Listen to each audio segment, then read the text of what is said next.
Internet, hello you lovelies, what an episode. I just watched episode 4 of season 3 of What If, and it is hard to quantify, but we're going to try right here. One of the most odd, absurdist things I've seen out of a Marvel adaptation ever, a spiritual sequel to the first Marvel adaptation of all time, Howard the Duck, how everything started adaptation-wise, and somehow we ended up here. What a time.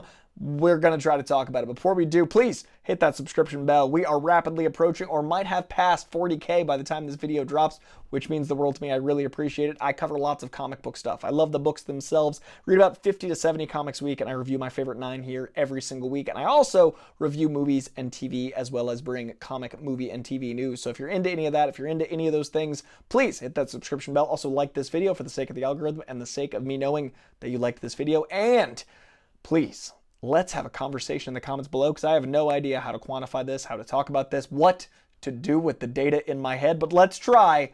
Howard the Duck had a baby with Darcy Lewis. Darcy Lewis had a baby with Howard the Duck. Seth Green and Kat Dennings, I'm assuming, had a weird conversation and were like, wouldn't it be funny if? And then the writer's room had a hell of a time Second City yes-anding their way through one of the most insane things I've seen in any medium about comic books. I enjoyed it.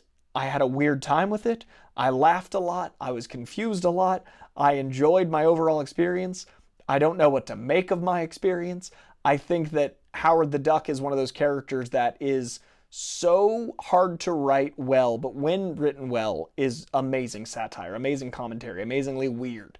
Seth Green has found a great way into the character and made him this great, like, lovable scamp. And I really love Seth's take, and that really helps this episode. I also think Darcy, who's an original to the MCU, she's an original character in Thor, who's now in the comic book. She went the Harley Quinn route. Harley Quinn was invented for the Batman animated series and was brought into comic books. Darcy, invented in the movies, brought into the comics. She's actually in a great comic. The Scarlet Witch book right now is pretty great, or was pretty great. I'm not loving the last few issues, but about a year ago, she was introduced into the comic books, and she's working at Scarlet Witch's shop, and their dynamic is great, and that comedy is great. And the comedy here is all wonderful, but I think the strength of this episode was the actual duo of Seth Green and Kat Dennings. Their relationship was weirdly so charming. Their connection was there.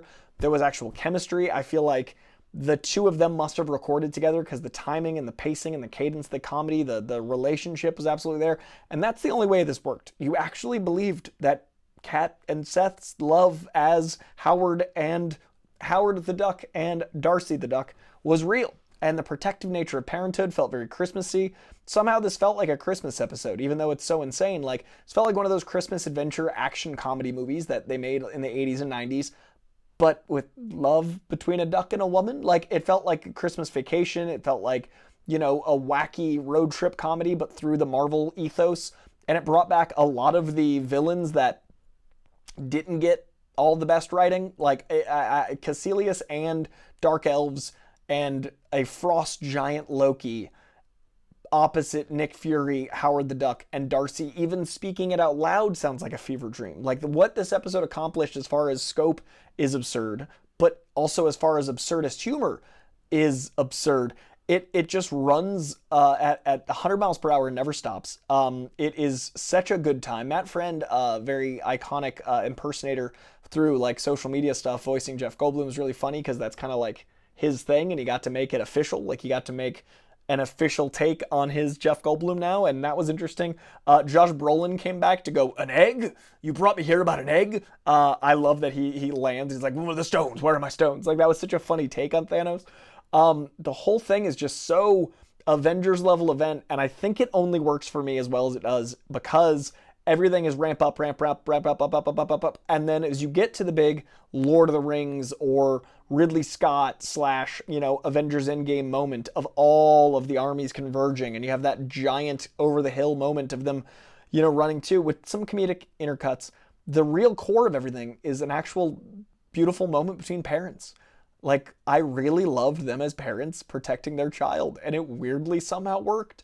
I don't know how they did it, but I liked it overall, more positive than negative. I was taken out a few times, but that moment was worth all of it because it was so cute and it was so well acted. It was so well delivered. It was somehow so well written.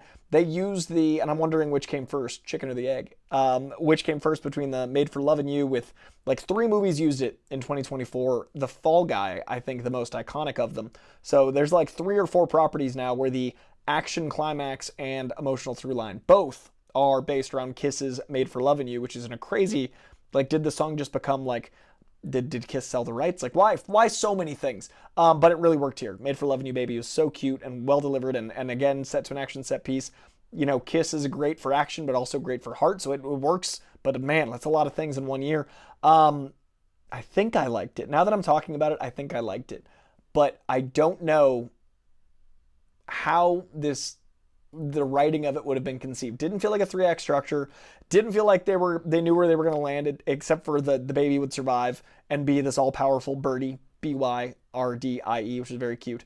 But it definitely felt like yes and it just felt like escalation. It felt absurd. But none of that works without Seth Green's portrayal of Howard, and none of that works without Kat Dennings' portrayal of Darcy, and none of that works without them elevating some of the comic material. So this video is mainly me just commending those 2 actors and the writers for elevating characters that could have been one note and evolving them into multiple mediums, and I think overall the world's better for it, even though I never thought Simu would come back for, a Gundam episode, and I never thought Josh Brolin would come back to go like, where are my stones? Comedically. And I think this season has been about pairings, right? Like, each episode has been about a duo against the world and certain, like, ideology and connection elements, and like there's been a through line of protection and mental health and stuff, but a lot of duos, and I liked this relationship duo as parents, and yesterday episode that is like a buddy cop episode. In the first episode we've got these 2 men bonding over feeling better and mental health, and also a little bit of a captain bonding in that first episode. They've all had a pair as like a central figure, and I think overall that's been a strength, is like bringing in different duos than you wouldn't normally expect, that wouldn't work in other stories. And this one absolutely couldn't have been longer or a different medium. This was very specifically this 30 minutes of insane hijinks, and I think now that I've talked it through, I liked it. As I watched it, I wasn't sure, but now I'm thinking overall I enjoyed it. I think this one's going to be like a 7 out of 10. I think the last episode was like an 8. For me, the insane Agatha and Kingo duo is a 9. And then episode 1 with the mechs is like a 6. So, the season overall is a little bit stronger than 2 for me, but we're going to see as it lands. But that is going to be it for episode 4. I think overall, we're halfway into season 3, and it's better than season 1 for me.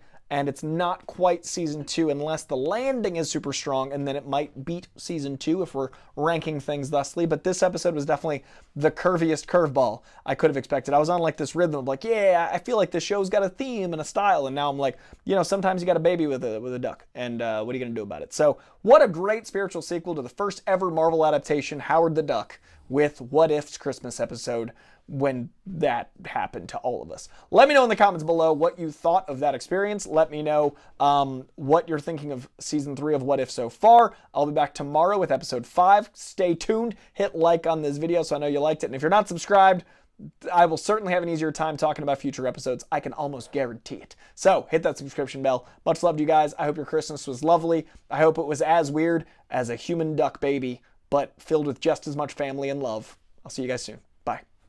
Would you stay at the Frost Giant? I think I would. I think I'd go visit the Frost Giant, like Ski Chalet. Those are my last thoughts. I think I'd go. All right, let me know if you'd go below. Bye, guys.